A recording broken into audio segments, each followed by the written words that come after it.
Let's talk just a minute about ethical leadership and get into Accenture and everything that happened there.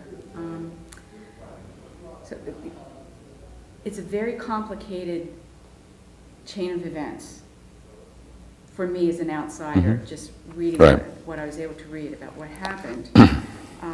It started in '89, which was the year of the establishment of Andersen Consulting within Arthur Andersen firm. No, that's an erroneous statement.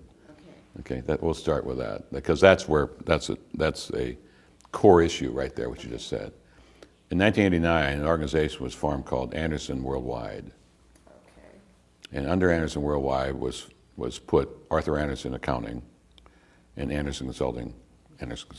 They were two separate business entities entirely. Andersen Consulting, per se, was never part of Arthur Andersen. It was a sister company. Now, it came out of Arthur Andersen as it was known as the Administrative Services Division of Arthur Andersen.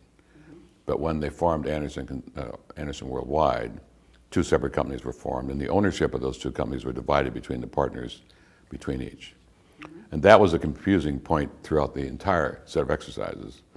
And the arbitrator, at the end of the day, clarified that very, very sharply, that there's ownership was split in '89, and there was never any connection after that time.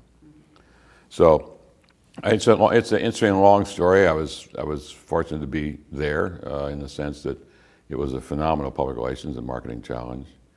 But it came out of the marketplace driving people's actions in a way that it was unfortunate, because what happened was the consulting business was much more robust and profitable than the accounting business at the time.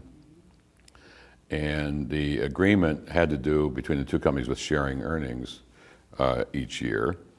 And Andersen Consulting was paying Arthur Andersen $100 million a year because of its greater success.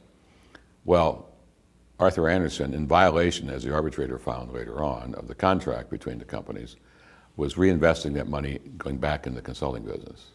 And the basic agreement in '89 was consulting business was for Andersen Consulting, and auditing and tax was for Arthur Andersen, and there was no to be violation of that. And there was years of arguments about that, of debate, and are you violating the contract or whatever. And finally, in desperation, the management of Andersen Consulting filed an arbitration against Arthur Andersen and Andersen Worldwide. That was the only vehicle they had. They couldn't. The bylaws wouldn't allow litigation, only arbitration. And the arbitrator, 2.5 years later, ruled totally in favor of Andersen Consulting, said that both Andersen Worldwide and Arthur Andersen had violated the contract, and he dissolved the contract. And so there's no longer any connection between the two. Now, interesting enough, in the contract was the licensing agreement for the use of the word Andersen. That was owned by the Illinois Partnership of Arthur Andersen historically. And the contract, which was voided at Andersen Consulting's plea, essentially eliminated Andersen Consulting's ability to use the word. So we had 144 days to find a new name for Andersen Consulting. And working in 100 countries and trying to find a new name, working in global, is almost impossible. We had 5,000 candidate names, and 10 cleared all trademark clearances, et cetera, out of 5,000. Just 10. We could have used only 10. And we picked Accenture. It was an idea of one of our own consultants, and actually it's English's second language for the person. It's a Scandinavian who said, accent on the future, put them together. It was that simple. So that's where it comes from. Could you maybe add to the problems you had with all the rebranding and the launching, global launching of the... Well, it was an unbelievable task, and it's a case study among case studies. I mean, there's nothing really ever like it in business to business in particular, because you couldn't use the word after January 1, '01. You just couldn't use it. It isn't like you could drag it out or put up with some guy in Germany saying, well, I'm not going to change until March, or I don't like the new name and I'm not going to do it. None of that was permitted. And that, in one sense, was a plus, because no one was able to drag their feet. So we marshaled ourselves in a way that was remarkable in retrospect. In one sense, the marketing and communications function, which I led, ran the company for a couple months, because everything had to be turned to make this change. And we were very successful at it, and it took us 75 days to get the name, then 75 days to implement it. But think about it. we had 85,000 people, just the business cards Right. for everybody, okay? Every sign, every database, we had 15,000 databases that had to be changed. Every paycheck, just, you can't, hundreds of thousands of changes. And what we did was we put together the project was led by co-leaders. One of the people in marketing worked for me, and the other person came out of our project management teams who work for clients who do big technology jobs. And so this is an individual who understood how to take every piece of a project and track it. So we had the partnership of the creative people and the marketing types with this project management skill set, which worked very well. So it was phenomenal success. And the company just relishes it. I mean, it's a phenomenal thing we did. Oh, it was a daunting task. Right. And within 12 months, the Accenture name was the 51st best brand by Business Week. Best known brand in a year, right? That's right. Absolutely amazing. Right. I remember the ads. Yeah. One of the things we did, a couple other sidelights, we didn't want to promote the Andersen Consulting name, but we wanted our advertising to continue. So we used a device where we crossed out the Andersen Consulting name and logo and put in 01/01/01, which was coincidentally the date of this change. Right. And 01 in computer talk is a crucial set of digits. Exactly. So that's our business. Mm-hmm. So it just, serendipitously was beautifully done. It worked out great. Another thing that happened is we couldn't bring ourselves to throw away or burn all the paraphernalia we use for golf events and giveaways to clients and employees, T-shirts and everything. So we gave them to charitable organizations. Mm-hmm.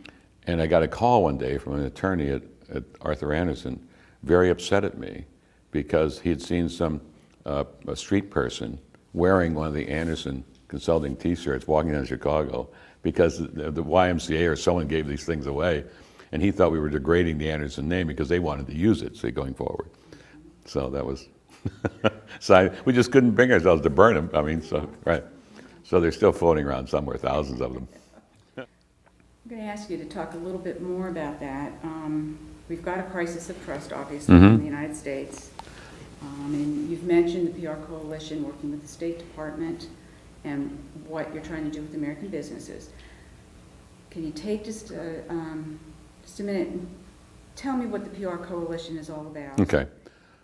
PR Coalition is a loosely knit group of 20-some organizations such as Arthur Page, the Public Relations Society of America, all public relations, public affairs oriented organizations representing about 50,000 professionals in the U.S. I helped organize it when I was president of Arthur Page because what we saw was all these various organizations doing similar things with no crossover, no interplay, no cooperative effort. So the first thing was just to get together to see what we were all doing, to see if there's any common ground to work on. And so out of that came a number of initiatives on 2 or 3 of these organizations working together, and that was positive. But we decided we wanted to identify key issues that we could work as a coalition and conduct what we called summit meetings. And we did one on corporate trust, which was 5 years ago, I think it was. Then 4 years ago was one on diversity in the industry, and the last one we did was last year on public diplomacy. And what it does, it serves as a catalyst. The PR Coalition has no staff, no budget. It's sort of myself and a bunch of guys who call men and women who get together now and then, representing these organizations. The theory is we do these summits and the organizations themselves take all of that material and disseminate it. And theoretically, 50,000 professionals in the U.S. have received materials coming out of the PR Coalition efforts through their own organizations. In addition, with the State Department cooperation, they've disseminated our report all over the world, certainly throughout their own diplomatic corps. And last week, the final letter went out, a joint letter from Karen Hughes and myself, to the 1,000 CEOs heading the 1,000 best companies in the U.S., Fortune list. So that was just done, and it's urging companies to take a look at this. It's a small step. I mean, public policy is going to be the big factor in our reputation around the world. But as long as business is doing as well as we do around the world, we ought to take some credit for it, and that's the theory behind it. Must be exciting work. It is. It's very hard because you can't see, it's not like changing Accenture name. on 0101 and see this huge success, okay? It's like a dripping faucet. It takes so long to make progress.